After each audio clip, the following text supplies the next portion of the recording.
Desde marzo de este año, Carlos Carrillo asumió la dirección de la Unidad Nacional de Gestión del Riesgo de Desastres. Llegó al cargo tras las aparentes irregularidades en la contratación que tienen a la entidad en la lupa del país.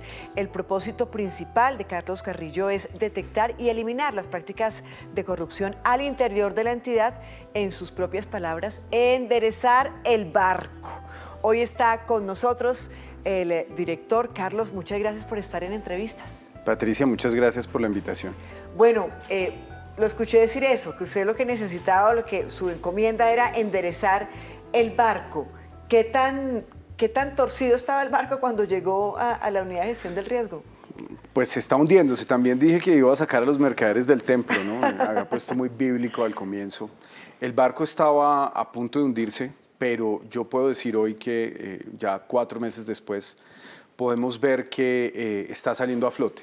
Y algo que me parece muy importante destacar es que dentro de la unidad, si bien pues, hay corruptos, bandidos como Olmedo y sus secuaces, también hay una enorme cantidad de gente decente, trabajadora, que quiere la unidad y que no ha parado de trabajar. Hace poco, con el señor presidente, teníamos el Consejo Nacional de Gestión del Riesgo, que es el máximo órgano decisorio en el país, donde aprobamos la actualización del Plan Nacional de Gestión del Riesgo. Y eso es algo muy importante, ese trabajo que generalmente no se ve, ese trabajo que poco es amplificado por los medios, porque no es atractivo, digamos que no tiene carnecita para la sustancia de los likes y del clickbait, que es lo que busca muchas veces hoy la gran prensa. Y eso es sumamente importante, y ese trabajo se hizo porque la misionalidad de la entidad, a pesar de los escándalos, nunca se detuvo. Usted habla precisamente de la gente, ¿no? Las organizaciones son las personas al final de toda esta historia. Y por supuesto hay buenas personas trabajando en la unidad, pero también seguramente hay una cultura organizacional que viene de tiempo atrás. ¿Cómo romper con esa cultura organizacional que es tan complicada? Yo creo que hay un problema que es estructural en la sociedad colombiana, y eso a veces son palabras muy fuertes, pero lo que pasó en la Unidad Nacional para la Gestión del Riesgo no es simplemente porque no haya filtros, porque se contrate en caliente. Eso lo hace, digamos que facilita la tarea de los ladrones. Pero la plata también se la roban con Ley 80, también se la han robado en las licitaciones públicas, y el saqueo al Estado ha sido sistemático desde siempre. Sí. Hace poco criticaban al presidente porque estaba diciendo que se habían robado la plata de Panamá, pero es que sí se la robaron. O sea, aquí se han robado la plata a los gobiernos desde siempre porque han visto el Estado como un feudo.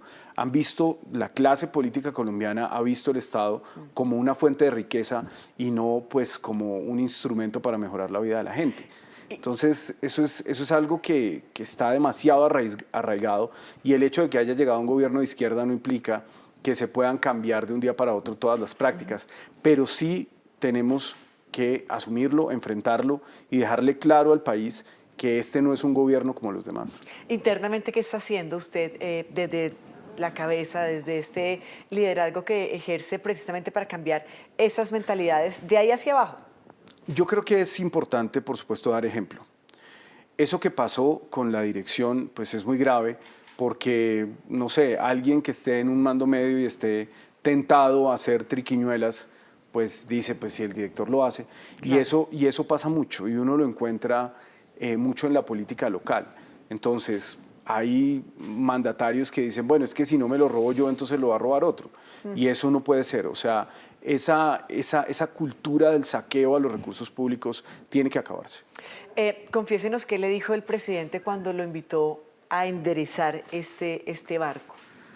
Pues bueno, digamos que el presidente fue bastante explícito en el discurso de la posesión, y ahí pues resumió el mandato que me había dado, y era pues eliminar lo que él llamó un cartel de la contratación dentro de la entidad.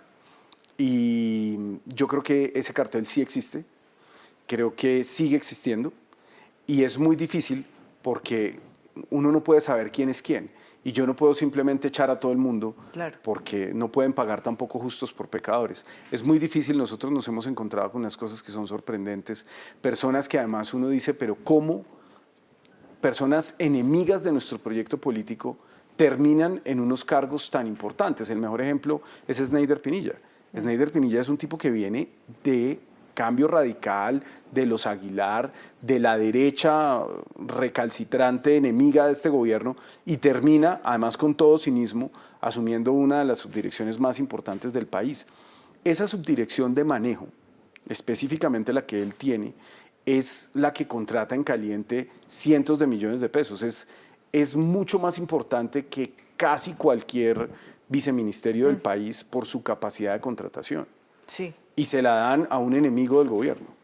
¿Qué tan raspada realmente encontró usted la olla? Hoy en día, ¿cómo está la unidad en temas de caja? Pues yo creo que para los que miden la función pública con ese indicador de la ejecución, podrían decir que Olmedo era un gran ejecutor, porque se ferió el presupuesto en 2 meses.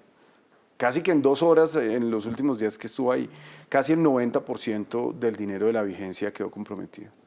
¿Y está comprometido actualmente? Nosotros hemos venido liberando, sobre todo los FIC, que son unos fondos de inversión colectiva que se firmaron en los últimos días por unas sumas astronómicas. O sea, cada giro era 50.000, 99.000, 200.000 millones de pesos para los amigos políticos de estos señores. Entonces hemos venido deshaciendo unos, por mutuo acuerdo algunos, y pues recientemente algo que es una buena noticia, el señor presidente lo compartía en su Twitter hace un momento, los 180.000 millones de pesos. ¿A Girón? Que se le habían enviado a Girón, sí, que le hace honor a su nombre, ¿no? El municipio de Girón, un giro gigantesco de 180.000 millones. Ese giro supuestamente lo íbamos a terminar de mutuo acuerdo con el alcalde y el alcalde desapareció.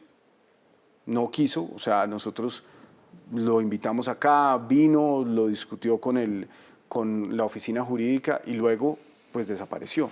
Entonces nos tocó demandar nuestro propio acto administrativo. Y detener ese giro. Y detener ese giro, y yo aquí quiero destacar el trabajo de la oficina jurídica de la entidad, de esa nueva oficina jurídica que llega a tomar el lugar de pues, unos abogados, en mi opinión, bastante cuestionables que se metieron ahí.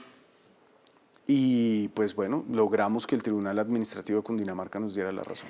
Claro, director, por supuesto, y es muy importante que estén ocurriendo este tipo de cosas como para frenar esos contratos amañados, pero si uno mira por el lado de la gente, pues también, no en el caso de Girón, sino en otros municipios, ¿se pueden ver afectados por la falta de esos recursos? Es que el problema es que esos proyectos estaban muy mal estructurados. El caso de Uribia es particularmente grande.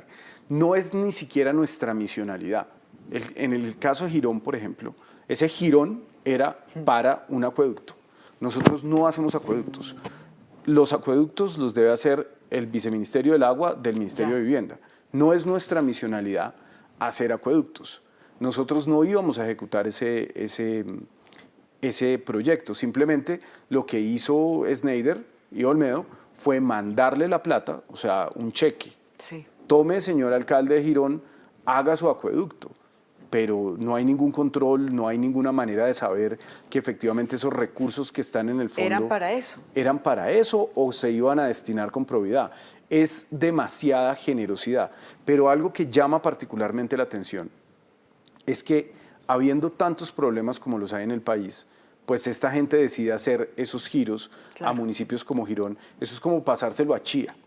O sea, Girón es un municipio del área metropolitana de Bucaramanga que tiene matrícula de vehículos, predial, industria y comercio. O sea, no es ni por ahí uno de los municipios más pobres del país.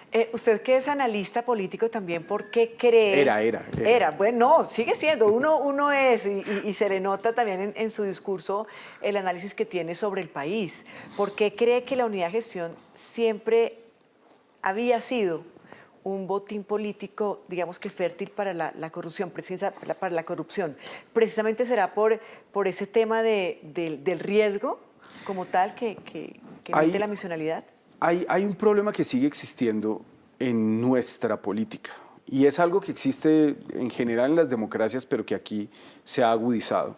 Y eso tiene que ver con la forma en que se ha desarrollado la democracia colombiana y es alrededor del clientelismo, alrededor de la clientela, alrededor de la mermelada. Entonces, el Congreso, aunque pues usted verá unos y unas que salen y dicen que son el contrapoder y no sé qué. En términos generales, el Congreso siempre ha sido venal. El Congreso, los consejos, el órgano que debería ser el contrapeso del Poder Ejecutivo ha sido generalmente un extorsionista del Ejecutivo o pues un mercenario también que se vende. Eso ha pasado desde siempre. Entonces, esas transacciones políticas se acentúan cuando existe la capacidad que existe en la unidad de tomar las decisiones de manera discrecional. Porque al tener que actuar sobre el calor de la emergencia, Sí. pues casi cualquier cosa es justificable. Y esta es una institucionalidad nueva, es una institucionalidad relativamente reciente. Esto es producto del fenómeno de la niña del 2010-2011, de la ruptura del canal del dique, de esa tragedia Sí. que vivió el país hace un poco más de una década. Y lo que se hizo en su momento fue decir, bueno, necesitamos una institucionalidad poderosa para atender unas emergencias muy grandes. Y eso tiene sentido. Pero ese mismo poder terminó empleado para mal. Claro.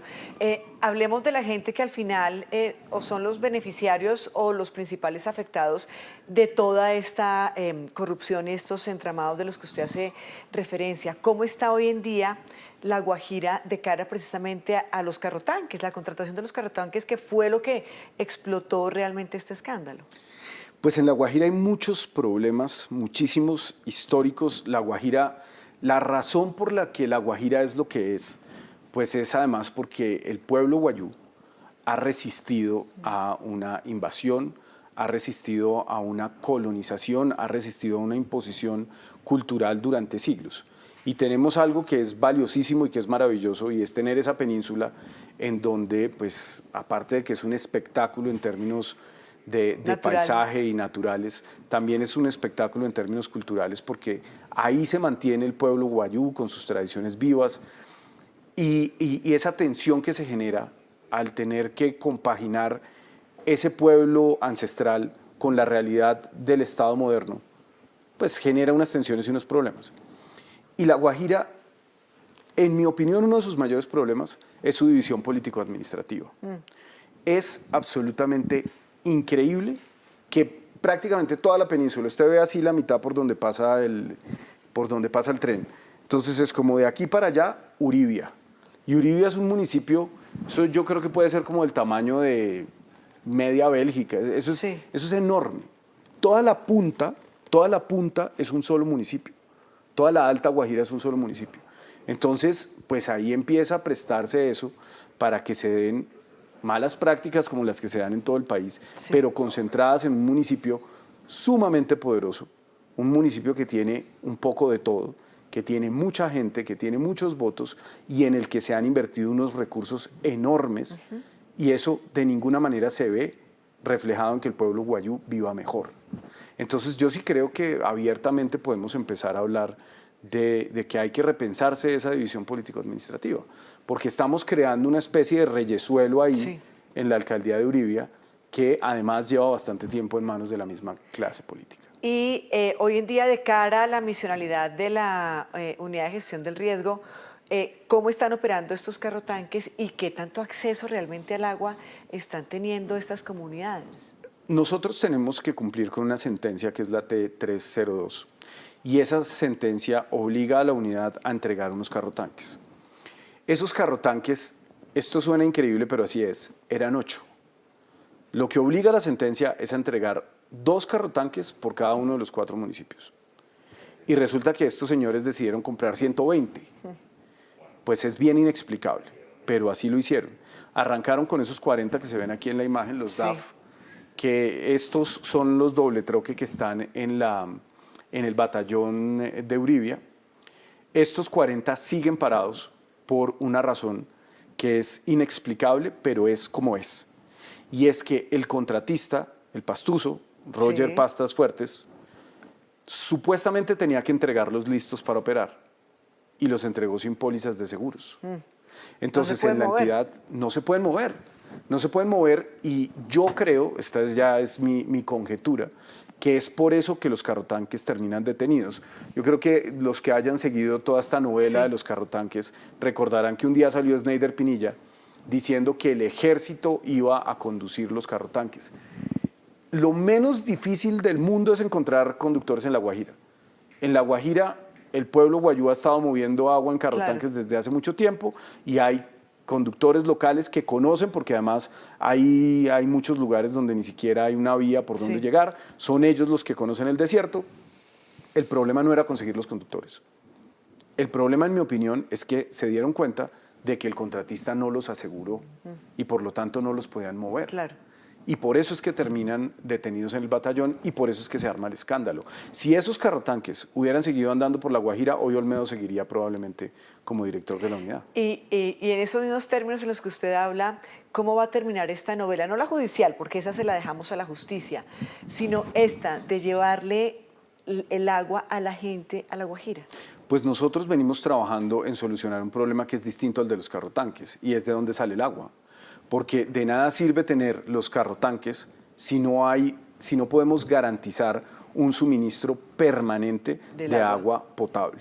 Y de agua potable. Si ese carrotanque llega al municipio un lunes y no vuelve dentro de 3 meses, claro, no pues estamos no sirve haciendo de nada. Nosotros necesitamos garantizar esas frecuencias y para eso necesitamos buscar fuentes permanentes y confiables de agua. Nosotros hemos venido avanzando en estudios y en proyectos para conseguir ese suministro de agua, que es lo más importante, pero eso tenemos que hacerlo de la mano del Ministerio de Vivienda y del Viceministerio de Aguas. Sí, ahí estamos. Ese ministerio viene también haciendo otros proyectos de los que poco se habla. En estos días se hablaba mucho del tubo, del megaproyecto del que ha hablado el presidente también, pero se avanza en perforaciones, se avanza en plantas desalinizadoras. Nosotros también queremos aportar desde los procesos de desalinización y de perforación. En La Guajira hay unos acuíferos enormes que tienen que aprovecharse. Eso tiene complejidades políticas, eso hay que manejarlo con la consulta previa, con las comunidades, todo lo que uno quiera, con el alcalde de Uribia, que es básicamente el dueño de media Guajira, pero nosotros seguimos trabajando en eso para asegurarle al pueblo guayú que se cumplan los compromisos. Que eso es lo más importante. Una pausa y ya regresamos a Entrevistas con Alma de País.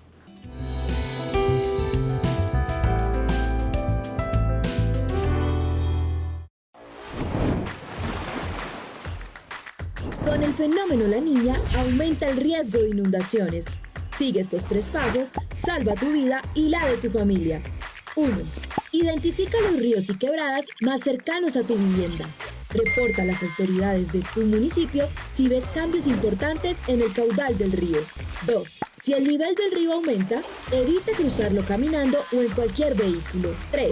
Define una ruta de evacuación identificando un punto seguro en zonas altas. Ten listo el kit de emergencia con agua, linterna, radio, botiquín, alimentos, ropa, documentos de identificación, lista de números telefónicos importantes y un silbato. Conocer los riesgos es cuidar lo que amas. Alerta por las lluvias. Prepárate y actúa.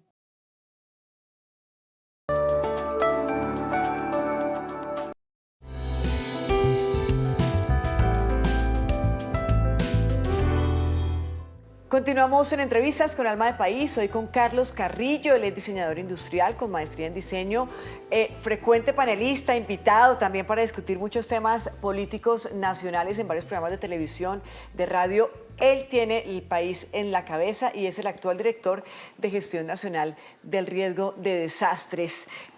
Director, hablemos, ya viene el fenómeno de La Niña, ya viene. Ya está, por lo menos en las ciudades capitales, está lloviendo con mayor frecuencia. ¿Cómo nos estamos preparando para eso?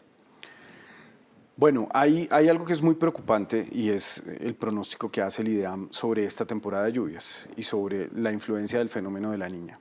Entonces, pues tenemos un fenómeno del Niño muy fuerte. Vimos los incendios, vimos las sequías. Bogotá está en racionamiento de agua, todavía seguimos en racionamiento de agua.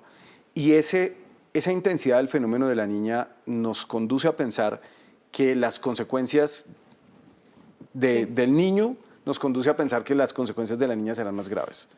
Porque al estar todo tan seco y al pasar por una sequía tan intensa, la llegada de esas lluvias puede empeorar las condiciones. Entonces, tenemos que prepararnos para eso. Nosotros tenemos un plan nacional de respuesta que se construye de manera conjunta. Y aquí yo quiero hacer énfasis en algo, y es que desde el 2012, desde el momento en el que se crea el sistema y se promulga la ley 1523, esa ley 1523 lo que hace es crear un sistema nacional de gestión del riesgo.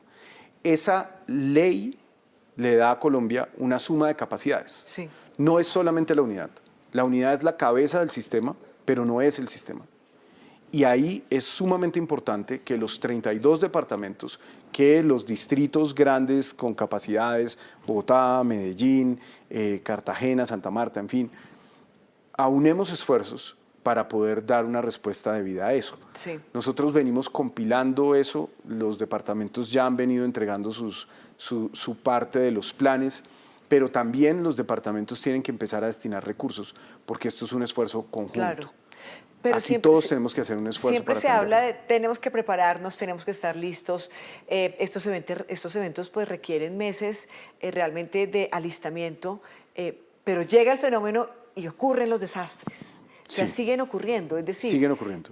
Pues la naturaleza es impredecible al final de toda esta historia, pero ¿por qué no estamos lo suficientemente preparados nunca? Pues aquí voy a decir una cosa de esa que generaría polémica, el capitalismo. O sea, esto puede sonar extraño, pero el problema no es la naturaleza, el problema es la acción humana, el problema es antrópico. La naturaleza es como es, los ciclos del agua son como son, es como lo que pasa en La Mojana. Sí. El valle inundable del río Cauca se va a seguir inundando para siempre, pero son decisiones humanas y en muchos casos, y hablo del capitalismo porque son decisiones mediadas por la codicia y por la segregación socioespacial la que conduce a estas tragedias. Cuando la montaña se viene abajo y se lleva a todo un barrio, muy rara vez eso sucede en un barrio de ricos. Eso no pasa en los barrios de personas acomodadas, eso pasa en los barrios pobres. ¿Por qué? Porque el sistema, porque el modelo ha hecho que las personas más empobrecidas tengan que vivir en donde la montaña se puede venir abajo. Claro, o porque tienen el acceso al agua, o porque no tienen vivienda, entonces tienen que Porque viven donde asentarse pueden. en esos sitios, Y exactamente. porque desde que este territorio se ocupó, la distribución de la tierra ha sido la misma. Eso usted en Bogotá lo ve perfectamente. Bogotá era un gran humedal, era un gran humedal. Bogotá se llenaba de agua, el río se desbordaba y esto estaba lleno de agua Sí. durante básicamente todo el año. ¿Dónde se quedaron los colonizadores? Se quedaron aquí en donde estamos hoy en el centro, en donde estaban las mejores tierras y empezaron a echar a los indígenas y a las personas que siempre han estado en una casta social más baja a las afueras donde se inundaba. Entonces eso se repite a escala nacional. Eso es lo que usted encuentra en todo el país. Y siempre ve que las personas que viven a la orilla del río, las personas que viven a la orilla del barranco, pues son los que han sido sistemáticamente excluidos. Entonces yo quiero hacer énfasis en una cosa. El problema no es la naturaleza, el problema es el modelo de desarrollo. Claro, pero digamos que la urgencia sí es natural y hay que atenderla. Y un tema muy polémico es Caregato, el Muy polémico. dique de Caregato. ¿Qué está pasando allí? Porque además vienen las lluvias, hay una comunidad que está cerca que puede estar afectada si este dique pues realmente no se construye como debe ser. La Mojana es uno de los lugares más extraordinarios del país. Yo creo que si algo puedo agradecer de estar en este cargo, aparte, pues tengo 50.000 problemas, pero lo bueno es que he podido conocer el país a fondo, recorrerlo, y la belleza de La Mojana, su excepcionalidad es extraordinaria. Sí. Y en La Mojana, pues La Mojana es una tierra de agua, siempre se ha inundado. Ahí es donde se alivia el exceso de agua de varios ríos, es un sistema hídrico muy complejo. Y ese sistema hídrico era algo que quienes vivieron ahí por siglos, los zenúes, ellos lo tenían bajo control. ¿Por qué? Porque sabían cómo eran los ciclos del agua. Es lo mismo que pasaba en Mesopotamia, Sí. es lo mismo que pasaba en el Nilo. Esa inundación hace que la tierra sea particularmente fértil, ¿cierto? Que pueda ser muy productiva. Pero si se hace un dique simplemente para desecar unos terrenos, para que ahí pueda hacerse ganadería extensiva, para que puedan alimentarse unos negocios, eso no va a funcionar. En ese punto de Caregato, en los últimos años, se han comprometido 377.000 millones de pesos Y no se ha dado solución. y La Mojana sigue inundada. Este dique, este que está construyendo el contratista santanderiano, que les entregó el contrato al Olmedo y Schneider, este contrato es de 130.000 millones de pesos. Al contratista se le dio de pago anticipado 26.000 y ni siquiera ha podido cerrar el chorro. No pudo cerrarlo en la época seca. No pudo cerrarlo cuando el caudal del río estaba bajo. Ya llegaron. Y él ha ido a paso de Morrocoy argumentando que nosotros no le hemos pagado. Es que más generosidad que darle un pago anticipado, porque no es ni siquiera un anticipo, es un pago anticipado. Y el contratista y el interventor no han cumplido con los requisitos para que se les hagan los otros pagos. ¿Y qué va a pasar con las comunidades que viven allí? Pues las comunidades que viven ahí han venido afectadas por esto desde hace 3 años. La última ruptura del dique, o sea, Caregato era un dique carreteable. Eso ahí se ha roto por todos lados. Cuando no se rompe por ahí, se rompe por la Boca del Cura, por Nuevo Mundo, bueno, siempre se rompe, siempre se rompe. Y si se cierra ahí, se rompe por otro lado. Pero ese punto se rompió en el 2021. Y desde el 2021 La Mojana ha estado inundada. Y eso ha afectado a miles de familias, claro. Eso ha tenido un impacto enorme, pero algo que yo quiero subrayar aquí es la enorme irresponsabilidad de Olmedo López el año pasado, cuando dijo que este problema estaba solucionado. Sí, él lo dijo en los medios de comunicación. Lo dijo en los medios de comunicación, dijo esto se acabó, esta es la solución definitiva, y ahí pues sí hubo unas familias que tomaron la decisión de volver a sembrar después de haber estado 2 años sin poder sembrar. Y son personas que hoy están endeudadas, que perdieron nuevamente sus cultivos con la ruptura del 6 de mayo y que pues tienen que recibir ayuda del Estado. Claro. No solamente las ayudas que puede entregar la unidad, sino ayudas en proyectos productivos, en créditos. Yo creo que hay algo que hay que solucionar urgentemente y es la capacidad de endeudamiento que tienen los campesinos. Los campesinos necesitan más y más y más crédito, incluso subsidios más abultados. Sí. Los países ricos son proteccionistas con su agro. Aquí debe pasar lo mismo. Digamos que, por supuesto que todo lo que está diciendo es supremamente importante y la gente que nos está viendo sigue pensando en esas comunidades que viven allí. Ustedes empezaron ya a entregar algunos kits de emergencia, etcétera, pero ya viene la lluvia, como dice usted, ya llegó. ¿Cuál es la recomendación para esas comunidades que están allí? Bueno, una cosa que yo quiero destacar es el funcionamiento del sistema. Los alcaldes municipales han venido haciendo su trabajo. Sí. Y pues esto es política, y en la política hay unos malquerientes. Allá en La Mojana, por ejemplo, hay unos sectores que han sido siempre enemigos del gobierno, que han sido siempre enemigos de las ideas que hoy gobiernan el país. Y hablo de los grandes ganaderos que viven, ellos no viven allá.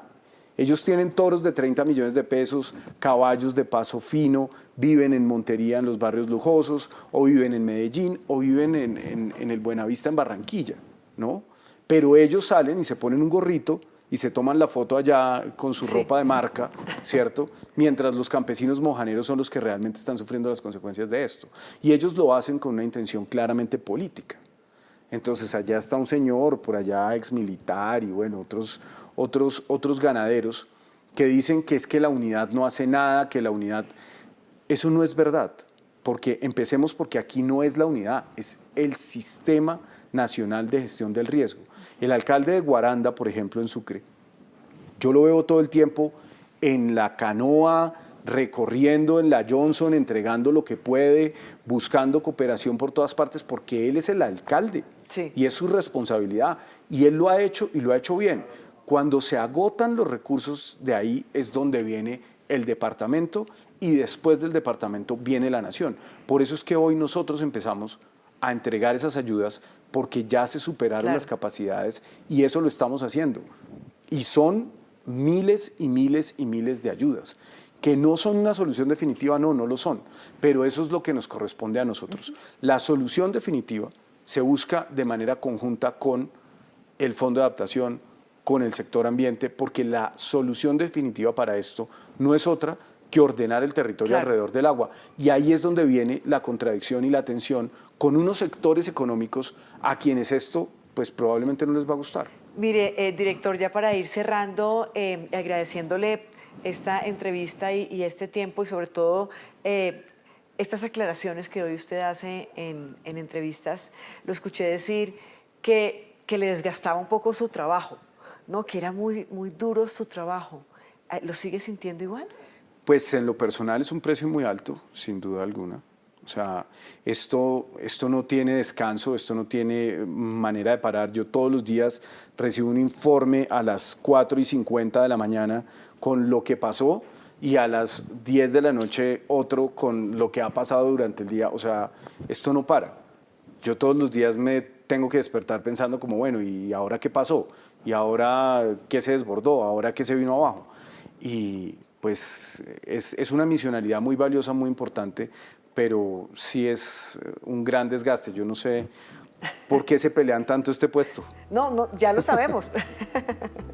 Pues muchísimas gracias por haber estado con nosotros, Carlos Carrillo, por habernos aclarado un poco y también habernos dado su visión de país y de todo lo que ha ocurrido en la unidad de gestión del riesgo últimamente, porque es bien importante que los colombianos entiendan qué es lo que está pasando y qué fue lo que pasó en esta institución. Muchísimas gracias. A ustedes también mil gracias por habernos acompañado. Nos encontramos en una próxima oportunidad. Esto es Entrevistas con Alma de País. Hasta pronto.